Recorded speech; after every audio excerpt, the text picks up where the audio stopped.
नमस्कार, ABC channel में आपका स्वागत है। मैं हूं सचिन श्रीवास्तव और आप मेरे साथ देखेंगे आजमगढ़ से जुड़ी खबरें। आइए नजर डाल लेते हैं आज की खास खबरों पर। खबर के प्रायोजक हैं गोमती ग्रामीण निधि लिमिटेड। सफलतापूर्वक नवे वर्ष में प्रवेश करने पर सभी सम्मानित खाता धारकों एवं कार्यकर्ताओं का हृदय से आभार प्रकट करता है। Niswa girls inter college, Paharpur, Azamgarh. Admission open classes nursery to 11। IIT और नीट की तैयारी और लाइफस्टाइल फर्नीचर बेलानाडी, आजमगढ़। आजमगढ़ के लालगंज में एक निजी कार्यक्रम में शनिवार को दिन में पहुंचे सपा मुखिया अखिलेश यादव ने कोलकाता डॉक्टर के मर्डर के मामले में पश्चिम बंगाल सीएम ममता बनर्जी का बचाव करते हुए कहा कि वह खुद महिला है, महिला का दुख दर्द समझती है। CBI या जो भी संस्था से जांच करवाने का मामला था उन्होंने करवाया है। वहीं दूसरी तरफ बीजेपी पर हमला बोलते हुए अखिलेश यादव ने कहा कि बीजेपी इस मामले में राजनीति कर रही है, जो उसको नहीं करना चाहिए। इस घटना को लेकर डॉक्टर आंदोलन कर रहे हैं, लेकिन भाजपा राजनीति कर रही है।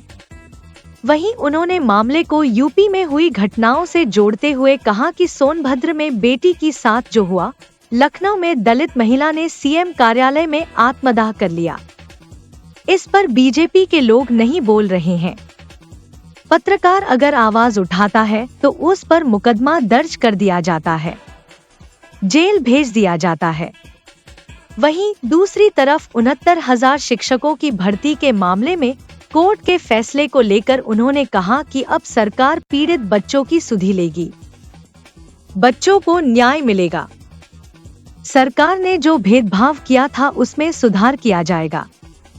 कहा कि इससे पूर्व इतना बड़ा आंदोलन उन्होंने कभी नहीं देखा था। चाहे त्योहार हो या आम दिन, पीड़ित बच्चे लगातार आंदोलन करते रहे, अलग अलग प्रतिनिधिमंडल बनाकर लोगों से मिले, यहाँ तक कि खुद उनसे मिले। अब जाकर उनको न्याय मिला है। वही तमाम समस्याओं को लेकर उन्होंने कहा कि इंडिया की सरकार बनेगी तो सभी समस्या का हल होगा। आजमगढ़ के मामले में उन्होंने दावा किया कि लखनऊ से ज्यादा विकास यहाँ किया जाएगा। सड़क, बिजली, पानी, मेडिकल की सुविधा बढ़ाई जाएगी। जो मेडिकल कॉलेज यहाँ बना है वहाँ पर सुविधा बढ़ाई जाएगी। वर्तमान में सरकार इस पर कोई ध्यान नहीं दे रही है। प्रदेश में कई अस्पताल तो अब खंडहर हो रहे हैं क्योंकि वहाँ पर डॉक्टर ही नहीं पहुँच पा रहे। 14 अगस्त को आजमगढ़ के नेहरू हाल में सपा विधायक नफीस अहमद और एक सपा कार्यकर्ता के बीच हुए विवाद पर पूछे गए सवाल के जवाब में अखिलेश यादव ने पहले मजाकिया अंदाज में कहा कि यह सवाल स्वास्थ्य से जुड़ा नहीं है।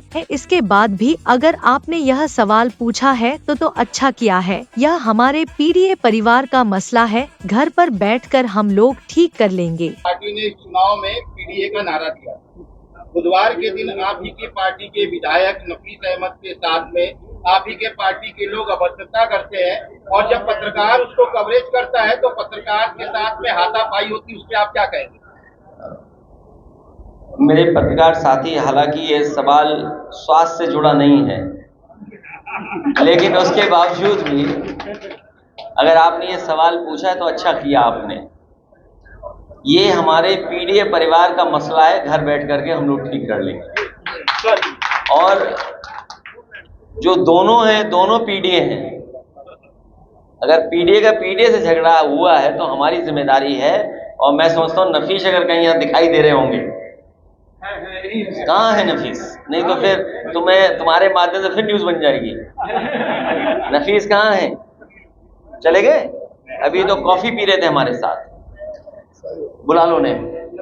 तो ये हमारा अपना है और पीडीए की लड़ाई अभी खत्म नहीं हुई है। इस पीडीए में सब लोग हैं। और हाल ही में जब मैं आपसे बातचीत कर रहा हूं, आपको याद होगा जिस तरीके से बच्चे लड़े थे अपनी नौकरी को लेकर के, जो हाल ही में हाई कोर्ट का फैसला आया है। सोचो 69,000 अपने आरक्षण को लेकर के, अपने अधिकार को लेकर के कितना वो लड़े हैं। उन्हें कई मौकों पर अपमानित होना पड़ा है। उन्होंने अपने हक के लिए विधायक, सांसद, मंत्री, सड़क, विधानसभा, मुख्यमंत्री आवास, प्रमुख सचिव, डायरेक्टर, कोई ऐसी जगह नहीं छोड़ी जहां पर वो अपने हक के लिए न गए हों। जो नाइंसाफी हुई थी उनके साथ, जो उनके साथ भेदभाव हो रहा था, मैं उम्मीद करता हूं माननीय न्यायालय के बाद अब उन्हें उनका न्याय मिलेगा, उन्हें हक मिलेगा। और यही लड़ाई बड़ी थी पीडीए के लिए कि कुछ लोग सत्ता में बैठ करके उनके हकों को छीन रहे हैं। हमें उम्मीद है पीडीए का परिवार और बड़ा होगा। हमारा लगातार प्रयास रहेगा कि पीडीए परिवार को बढ़ाते रहें। विधायक नफीस जी आ गए। मैं नफीस जी का बहुत बहुत स्वागत है, आपके बीच आए हैं। और नहीं, ये बात यही खत्म हो जाए। अरे सुनो यार, कई बार गुस्से में हमसे भी कोई बात निकल जाती है। नफीस ने लगता है उस दिन खाना नहीं खाया था। उस दिन खाना नहीं खाया था उन्होंने, नहीं खाना नहीं खाया था, इसलिए गुस्से में कोई बात निकल गई, उसको बुरा मत मानिए। मेरा सवाल है, आपने कहा कि ये स्वास्थ्य से रिलेटेड मुद्दा है, लेकिन ये जो बात कह रहे हैं हम लोग कभी ध्यान में रखेंगे, जिससे कभी इस तरह का किसी कार्यक्रम में ना बात आए। 2027 का चुनाव होने जा रहा है। बीजेपी ऐसी घबराई हुई है कि उन्हें पता ही नहीं लग रहा है कि किस दिशा में जाएं। और इन परिणामों के आने के बाद समाजवादी लोग जितना जनता के बीच में रहेंगे उतना ही जनता का समर्थन आने वाले समय में मिलेगा। और हमें पूरा भरोसा है कि जो समाजवादियों की प्रोग्रेसिव पॉलिटिक्स रही है, जो समाजवादियों की पॉजिटिव पॉलिटिक्स है, जो समाजवादियों की खुशहाली की राजनीति है, जो समाजवादियों की भेदभाव मिटाने की राजनीति है, जो समाजवादियों को जो विरासत में मिला है कि खाई कैसे कम हो, अमीरी गरीबी की, उस दिशा में लगातार काम करेंगे। और पूर्वांचल की जनता पहले जैसा आशीर्वाद फिर देगी समाजवादियों को। अभी जब हाल ही में जब 5वें स्थान पे बताने वाली सरकार ने कहा कि अर्थव्यवस्था 5वें स्थान पर पहुंच गई है और 3रे स्थान पे ले जाने वाले हैं, इसका मतलब ये नहीं है कि हमारे किसानों की और नौजवानों की या व्यापारियों की आय बढ़ गई हो। अभी भी प्रति व्यक्ति आय नहीं बढ़ी है, वो आंकड़ों में तो दिखती है लेकिन सच्चाई में नहीं है वो। और दूसरा सुझाव हम लोगों ने दिया था यही पूर्वांचल एक्सप्रेसवे को लेकर के, अगर ये 25 किलोमीटर और जोड़ दें गाजीपुर के हमारे पखनपुरा गांव से, और जो बक्सर से सड़क बनकर के आ रही है, तो भागलपुर से लेकर के सीधा दिल्ली तक आपको एक्सप्रेसवे मिल जाएगा। और इसी एक्सप्रेसवे किनारे जब मंडियां बन जाएंगी, जो हमारे योजना थी जिसको आधा अधूरा बीजेपी ने छोड़ दिया है, हम पूर्वांचल की जनता को भरोसा दिलाते हैं कि समाजवादियों की सरकार बनाइए, इस सड़क के किनारे नौकरी, रोजगार और किसानों को सुविधा दिलाने का काम करेंगे।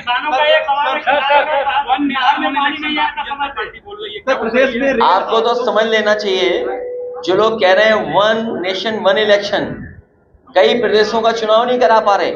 और आप सच्चाई पता करना, उत्तर प्रदेश की सरकार, मुख्यमंत्री तो तैयार थे अभी से चुनाव में जाने के लिए, चुनाव ही नहीं घोषित हुआ, तो वो जो तैयारी कर रहे थे ट्रांसफर कर करके, और सोचिए क्या ट्रांसफर कर रहे हैं, एमवाई ढूंढ रहे हैं कि अगर उन्हें एमवाई दिख जाए तो उसका ट्रांसफर कर दें।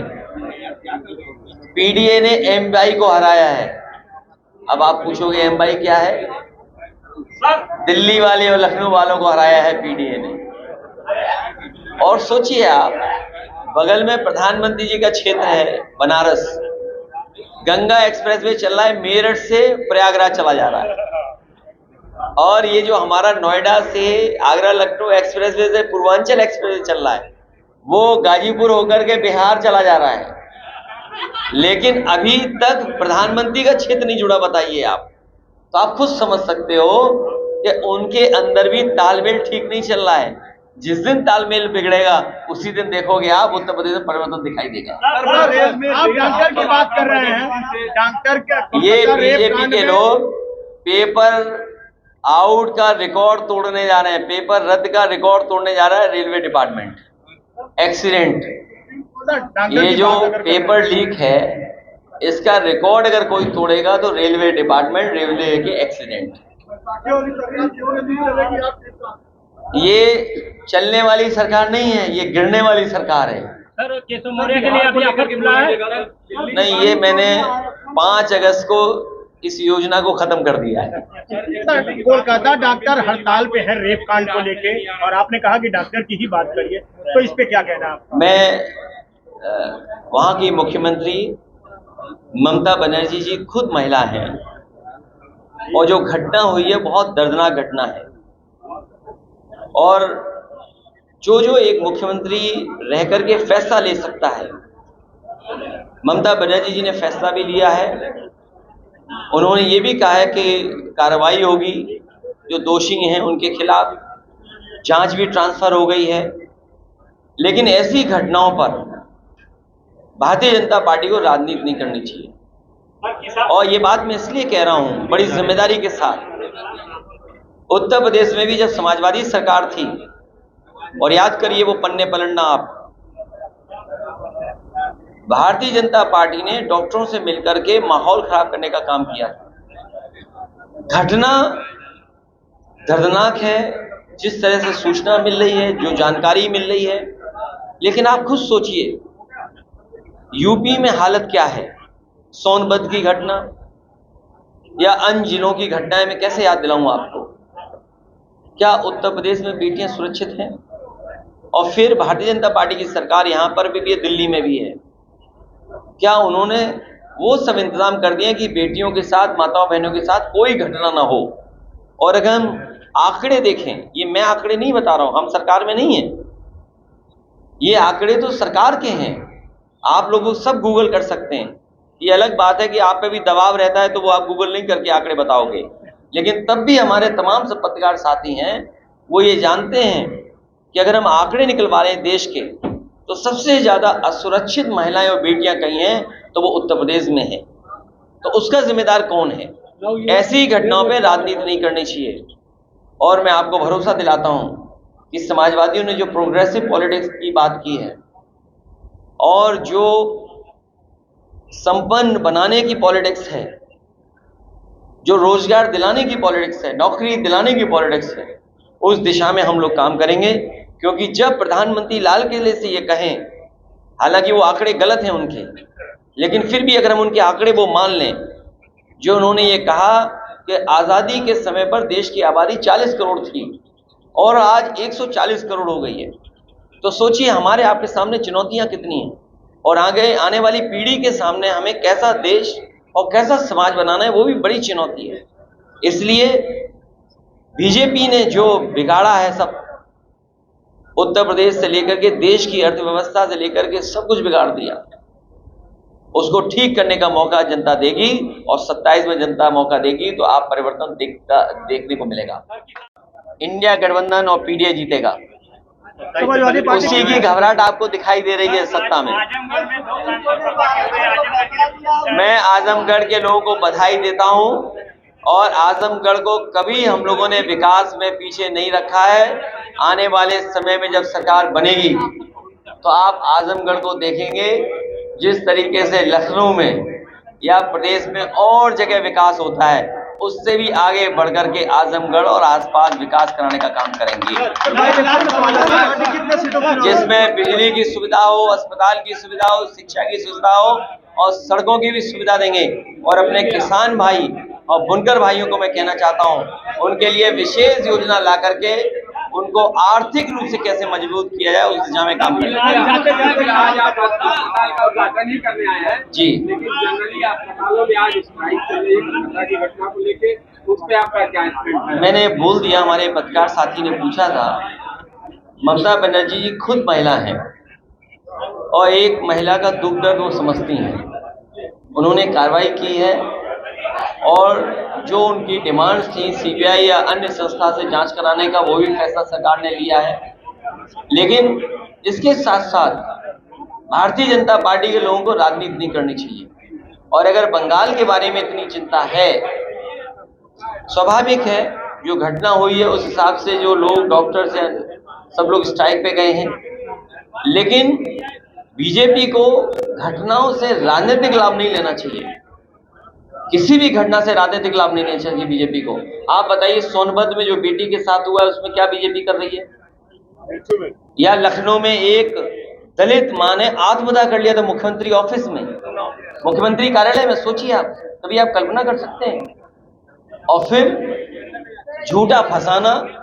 अगर आप पत्रकार हो, आपने तो खुद फेस किया है, आप सच्चाई से न्यूज चला देते थे, आप पे मुकदमा हुआ है। एक आध पत्रकार शायद यहाँ भी जेल गया था, बगल के जिले के जेल गए थे, नहीं बगल के जेल के गए थे, और इसी जेल में रहे थे, आजमगढ़ की जेल में, याद होगा आपको।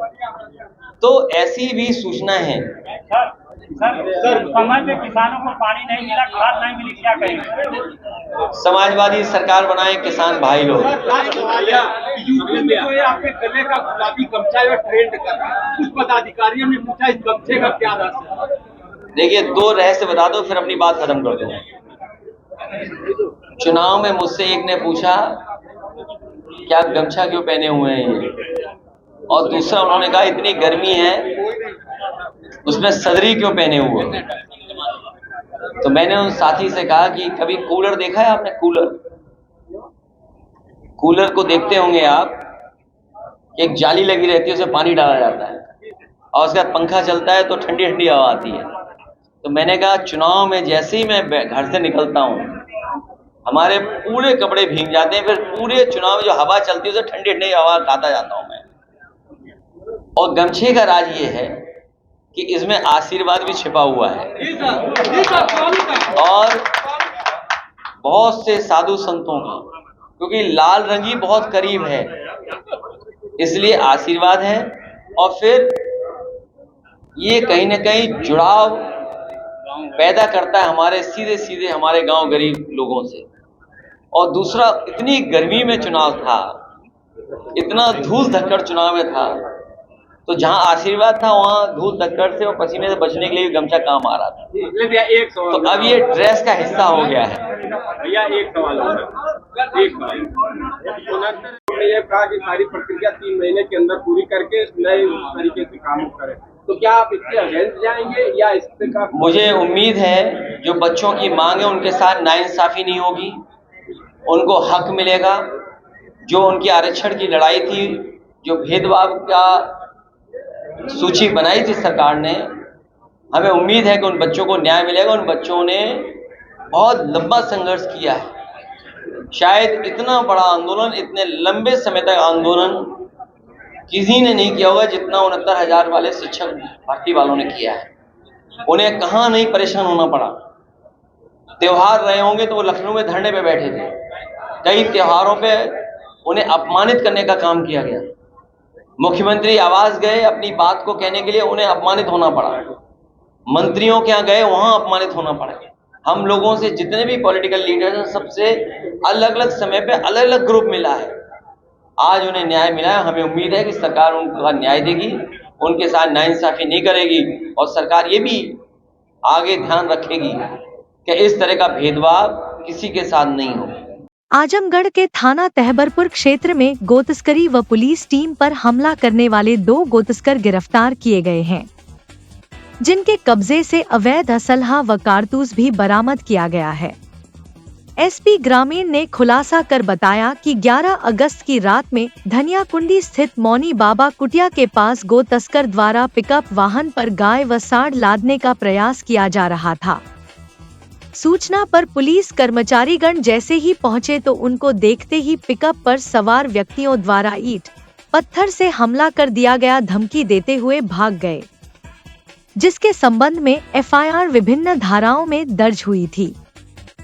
इसी में 17 अगस्त को पुलिस चेकिंग के दौरान ओहनी बैरमपुर की तरफ से एक 4 पहिया वाहन को रोकने का इशारा किया गया तो वाहन सवार पीछे मुड़कर भागने का प्रयास करने लगे।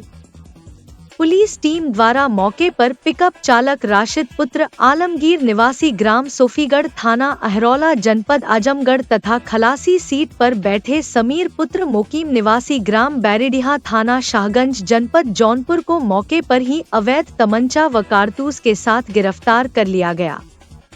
इनके 4 अन्य साथी फरार हो गए। गिरफ्तार अभियुक्तों ने बताया कि साहब उनका एक गिरोह है, रात में निकलकर रास्ते में कहीं भी गाय या सांड मिलते थे उनको पिकअप में लाद लेते थे। करीब 5-6 दिन पहले हम सभी लोगों को जानकारी हुआ कि मौनी बाबा कुटिया रघुनाथपुर में खुले में गाय व सांड घूमते रहते हैं। तो प्लान बनाए कि वहां पर जाकर गाय व सांड को पिकअप पर लाद लेंगे। दिनांक 11 अगस्त की रात में समय करीब 2 से 3 बजे के बीच पिकअप से जब मौनी बाबा कुटिया के पास पहुंचे तो गाड़ी को रोककर गाय व सांड को लादने के तैयारी में थे। तभी वहां पर कुटिया की तरफ से 2 पुलिस वाले आते हुए दिखाई दिए। प्लान विफल हो गया तो गुस्सा आया और बचने के लिए अपने पिकअप गाड़ी में रखे ईंट व पत्थर के टुकड़े से उन पुलिस वालों पर हमला करके भाग गए थे। दिनांक 11 अगस्त 2024 को थाना तैमूरपुर पर यह सूचना प्राप्त हुई थी कि मौनी बाबा की कुटिया है रघुनाथपुर में, जहां पर 5 से 6 व्यक्ति बोलेरो पिकअप से आकर वहां पर खुले घूम रहे गाय भैंसों को चुराने का प्रयास किया, जिसमें गश्त में लगे पुलिसकर्मियों पर जब वो वहां पहुंचे तो उन पर इन व्यक्तियों ने हमला कर दिया। इस सूचना पर तत्काल थाना तैमूरपुर पर मुकदमा पंजीकृत कराया गया। मुकदमे की विवेचना के क्रम में कल रात्रि में 2 व्यक्तियों की गिरफ्तारी की गई है, जिनके नाम राशिद और समीर हैं। इन 2 व्यक्तियों से पूछताछ में जब सामने आया है कि ये लोग ऐसी ही घटनाएं कई जगह कारित कर चुके हैं। ये लोग ऐसी जगहों को चिन्हित करते हैं जहां पर गाय और बछड़े और भैंस आदि घूमते रहते हैं और इनको उठाकर इनको बेच देते हैं। इस घटना में 4 व्यक्ति और इनके साथ सम्मिलित हैं, जिनके नाम प्रकाश में आए हैं, जिनकी गिरफ्तारी भी जल्दी सुनिश्चित की जाएगी। इन दोनों व्यक्तियों के पास से अवैध असला भी बरामद हुआ है, जिन पर सुसंगत धारा में मुकदमा पंजीकृत किया गया है। दोनों की माननीय न्यायालय से रिमांड प्राप्त की जा रही है। बाकी 4 व्यक्तियों की गिरफ्तारी के लिए भी टीमें गठित कर दी गई हैं। जल्द से जल्द उनकी गिरफ्तारी भी सुनिश्चित की जाएगी। रक्षाबंधन को लेकर बाजार में दुकानों पर रंग बिरंगी राखियां सज गई हैं। त्योहार निकट आते ही राखी की बिक्री बढ़ी है। बहनें अपने भाइयों के लिए आकर्षक राखियां खरीद रहीं। वहीं बाजार में बहनों के साथ आए छोटे भाई उनसे अपने पसंद की राखी खरीदवा रहे हैं। त्योहार में सिर्फ चंद दिन शेष रहने पर बाजार में ग्राहकों की आमद बढ़ गई है। खासकर दुकानों पर बहनों की भीड़ उमड़ रही है। दुकानदारों की माने तो इस बार परंपरागत राखी के अलावा गुजराती धागा और मारवाड़ी राखी कड़े की डिमांड अधिक है। छोटे बच्चे प्रचलित कार्टून के चित्र अंकित राखी पसंद कर रहे हैं, जिसमें डोरीमोन, मोटू पतलू के चित्र वाली राखी छोटे बच्चों को पसंद आ रही है। कहना ना होगा कि राखी बाजार इस बार भी बाग बाग दिख रहा है। कारोबारी लगभग 3.5 करोड़ के व्यापार की उम्मीद लगाए बैठे हैं। व्यापारी इसके पीछे आबादी के अंकगणित को आधार मानते हैं। जिले की अनुमानित जनसंख्या लगभग 54 लाख है। लिंगानुपात को आधार माने तो लगभग 27 लाख और इसमें से 15% दूसरे पंथ को निकाल दिया जाए तो लगभग 23 लाख महिलाएं रक्षाबंधन का पर्व मनाएंगी। बाजार में 5 रुपए से लेकर 300 तक की राखियां उपलब्ध हैं। औसत 15 रुपए प्रति खरीदार निकाला जाए तो 3 करोड़ 45 लाख आएगा। राखी के थोक कारोबारी बताते हैं कि वैसे तो कोई अधिकृत आंकड़ा नहीं होता, लेकिन आबादी को आधार और औसत निकाले तो कारोबार का आंकड़ा फिट कहा जाएगा। बताया कि राखी बाजार में हमेशा से पश्चिम बंगाल का कब्जा रहा है। ऐसा भी नहीं कि पूरा बाजार उसके हवाले रहा हो, लेकिन 40% राखियां वहीं से मंगाई जाती हैं। बाकी की 60% में दिल्ली, मुंबई, गुजरात की राखियां शामिल होती हैं। वैसे तो नग से लेकर रुद्राक्ष तक से बनी राखियां बाजार में हैं। नग वाली राखियों की डिमांड सबसे ज्यादा है, लेकिन एक राखी ऐसी भी जिसके बारे में कम लोग जानते हैं। इसका इस्तेमाल होता है खास तौर से राजस्थानी और बंगाली परिवार में। इसका नाम है लुम्बा। यह झुमका आकार का होता है। इसे महिलाएं एक दूसरे को बांधती हैं। पहले तो इसकी बिक्री जोड़े में होती थी, लेकिन अब खुद एक भी खरीद कर भी बांधने की परंपरा शुरू हो गई है। राखी की दुकानों पर अक्षत, रोली, चंदन और मिश्री पैक भी उपलब्ध है। अगर थाली की समस्या है तो एक ऐसा भी पैकेट उपलब्ध है जिसमें थाली से लेकर सभी सामान उपलब्ध हैं। दफ्ती की थाली की कीमत 20 रुपए, तो स्टील की थाली 2 से लेकर 300 रुपए तक है। रक्षाबंधन, जैसा कि हम सभी जानते हैं कि रक्षाबंधन जो है बहुत पावन त्यौहार है और भाई बहनों का त्यौहार है ये, और सारे पूरे हमारे भारत में मनाया जाता है, बहुत ही धूमधाम से मनाया जाता है और हम लोग बहुत ही उत्साह से इसको मनाते हैं। और हम आए हैं आज उन्हीं के लिए खरीदारी करने के लिए और बहुत ढेर सारी शॉपिंग कर रहे हैं। 5 रुपए से लेके 450 रुपए तक का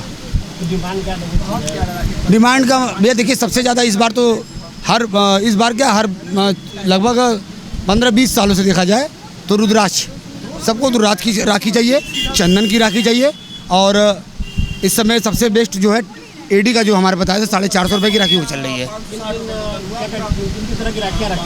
हमारे पास टेडी बियर मिल जाएंगे, टेडी राखी है, स्टोन राखी मिल जाएंगे, लुम्बा राखी, कड़े वाली राखी, सारे राखियाँ उपलब्ध है अपने पास।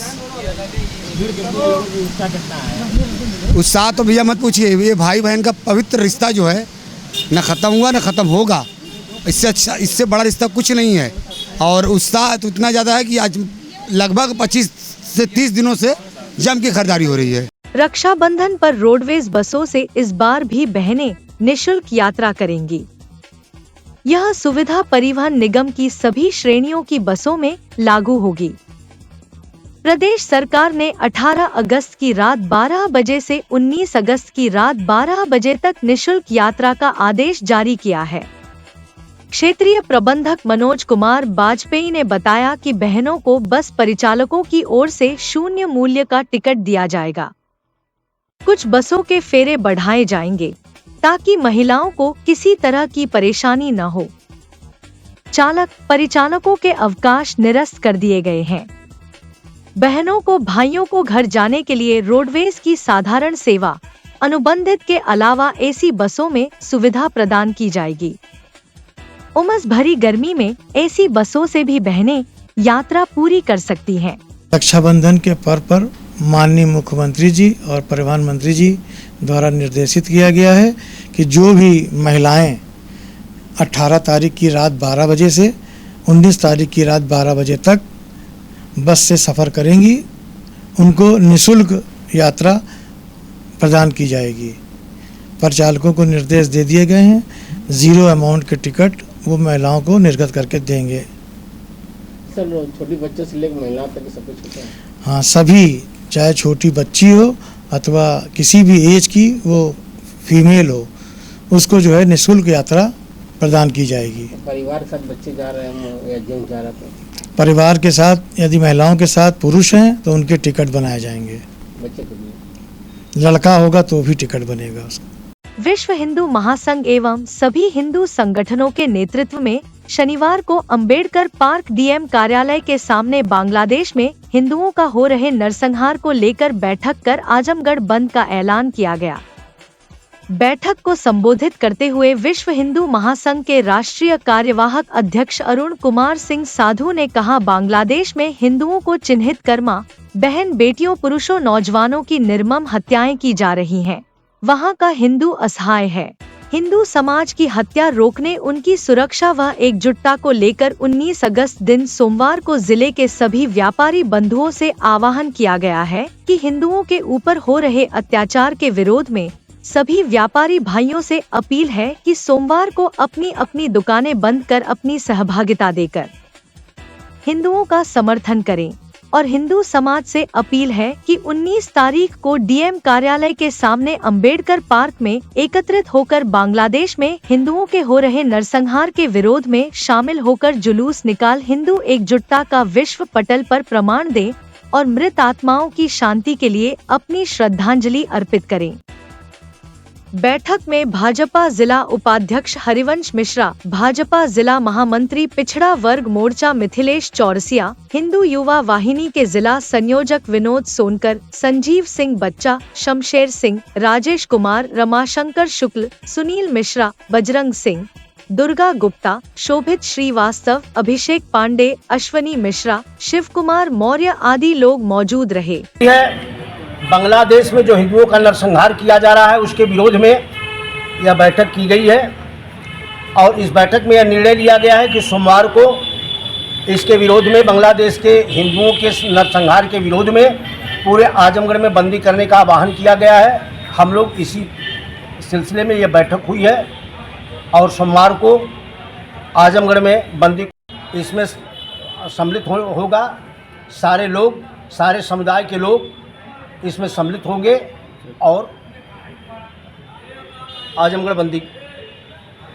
पश्चिम बंगाल प्रांत के कोलकाता स्थित एक मेडिकल पोस्ट ग्रेजुएट की छात्रा के साथ वहशी दरिद्रों द्वारा बलात्कार कर हत्या किए जाने की घटना को लेकर समूचे चिकित्सकीय जगत के साथ साथ उत्तर प्रदेश अभिभावक महासंघ भी स्तब्ध और आक्रोशित हैं।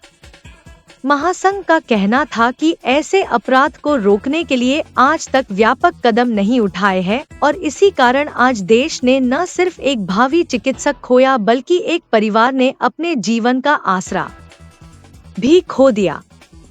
इसके साथ ही ऐसे कई परिवार जो अपने बेटियों को चिकित्सक बनाने के लिए महानगरों में शिक्षा दीक्षा के लिए भेजे हैं, उनके सामने विकट संकट खड़ा हो गया है। अब सरकार से गुजारिश है कि चिकित्सकीय सेवा से जुड़ी महिलाओं के साथ साथ प्रत्येक युवतियों के परिवार को उनके सुरक्षा का भरोसा दिलाना होगा।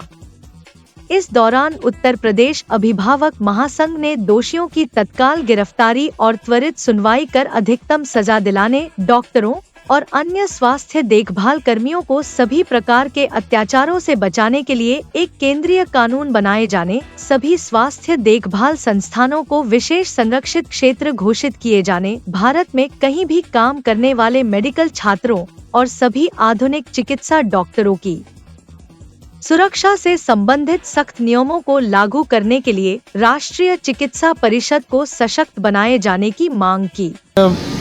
आजमगढ़ जनपद के सभी शैक्षिक संगठन द्वारा संयुक्त रूप से आजमगढ़ जिलाधिकारी के माध्यम से पश्चिम बंगाल में हुए ग्रेजुएट मेडिकल की छात्रा के साथ ब्रूटल जो निर्मम हत्याकांड हुआ है उसके अगेंस्ट हम लोग यहाँ ज्ञापन देने आए हैं और ज्ञापन के माध्यम से भारत सरकार से, राष्ट्रपति महोदय से, प्रधानमंत्री महोदय से कुछ बिंदुओं पे हम लोग उनका ध्यान निर्दिष्ट कराने आए हैं कि उन बिंदुओं को भारत सरकार जल्द से जल्द लागू करे, क्योंकि यहाँ सिर्फ ढाक के 3 पात होकर ही काम रह जाता है। अभी हाल में ही निर्भया कांड हुआ था, सड़कों पे जन सड़क पे उतर गया था बच्चियों के लिए, अपनी बेटियों की अस्मिता बचाने के लिए, लेकिन उसको भूलते देर नहीं हुई, तब तक एक अभया कांड पुनः बंगाल में प्रायोजित होता है और वहाँ की सरकार ममता बनर्जी उसके साक्ष्य को ख़त्म करने के लिए रातों रात टीम भेजती है और पूरे हॉस्पिटल का एकदम कबाड़ा कर देती है, हॉस्पिटल को ही ख़त्म कर देती है। तो हम चाहेंगे भारत सरकार द्वारा कि ममता बनर्जी की सरकार वहाँ पे ख़त्म की जाए, वहाँ पे राष्ट्रपति शासन लगाया जाए।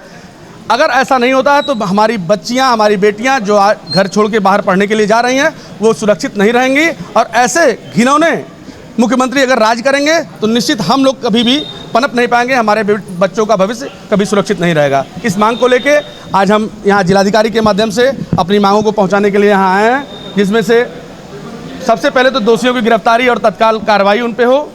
दूसरा, डॉक्टर और अन्य स्वास्थ्य देखभाल कर्मियों को सभी प्रकार के अत्याचारों से बचाने के लिए एक केंद्रीय कानून की स्थापना की जाए। सभी स्वास्थ्य देखभाल संस्थानों को विशेष संरक्षित क्षेत्र घोषित करें। भारत में कहीं भी काम करने वाले मेडिकल छात्रों और सभी आधुनिक चिकित्सा डॉक्टरों की सुरक्षा के संबंधित सख्त नियमों को लागू करने के लिए राष्ट्रीय चिकित्सा परिषद को सशक्त बनाने का जो हमारा एक आग्रह है, ये भारत सरकार माने, तब जाके हम लोग की संकल्पना पूरी होगी, हमारी बच्चियां सुरक्षित रहेंगी। आज इसी उद्देश्य से हम लोग सभी लोग यहाँ आजमगढ़ के जनपदवासी, डॉक्टर्स, सभी संस्थानों के लोग जो यहाँ के समाजसेवी हैं उपस्थित हुए हैं और ये करबद्ध निवेदन है और इस निवेदन को स्वीकारना सरकार की जिम्मेदारी है। अगर ऐसा नहीं होता है तो निश्चित रूप से यह आंदोलन बड़ा आंदोलन का रुख लेगा, जिसकी सारी जिम्मेदारी सरकार और यहाँ के अधिकारियों की होगी। निस्वा गर्ल्स कॉलेज पहाड़पुर आजमगढ़ के सबसे पुराने कॉलेजेस में से एक है, जो 1938 से विज्ञान, वाणिज्य, कला के क्षेत्र में उत्कृष्ट शिक्षा प्रदान कर रहा है। इसने कक्षा 9वीं से 12वीं तक IIT और नीट की तैयारी के लिए ग्रेविटी इंस्टीट्यूट लखनऊ के साथ इंटीग्रेटेड कक्षाएं भी शुरू की हैं। कक्षा नर्सरी से 11वीं तक प्रवेश खुला है। उच्च अनुभव वाले शिक्षकों के साथ उत्कृष्ट शिक्षण पद्धति, पूर्ण सुसज्जित कंप्यूटर लैब, पुस्तकालय और विज्ञान प्रयोगशाला, 24/7 सीसीटीवी निगरानी, पावर बैकअप। न्यू एडमिशंस के लिए फॉर्म और प्रोस्पेक्टस अवेलेबल है, तो जल्दी करें। Lifestyle furniture, Belnadi, Azamgarh. सभी प्रकार के फर्नीचर एवं इलेक्ट्रॉनिक सामानों की भरपूर रेंज उपलब्ध। हमारे यहाँ EMI की सुविधा 0% ब्याज पर उपलब्ध। इलेक्ट्रॉनिक सामानों में LED TV, refrigerator, washing machine, air conditioner, air cooler, deep freezer, water cooler, mixer juicer, iron, fan, induction, battery, inverter, electric geyser, gas geyser, आटा चक्की इत्यादि। फर्नीचर के सामानों में बेड, गद्दा, सिंगारदान, अलमीरा, sofa, table, chair, rack, stool, संदीली, सीढ़ी, डाइनिंग टेबल, झूला आदि। शादी विवाह की हो तैयारी या ऑफिस और घर के लिए सामानों की करनी हो खरीदारी, पहुंचिए लाइफस्टाइल फर्नीचर, बेलनाडी, आजमगढ़।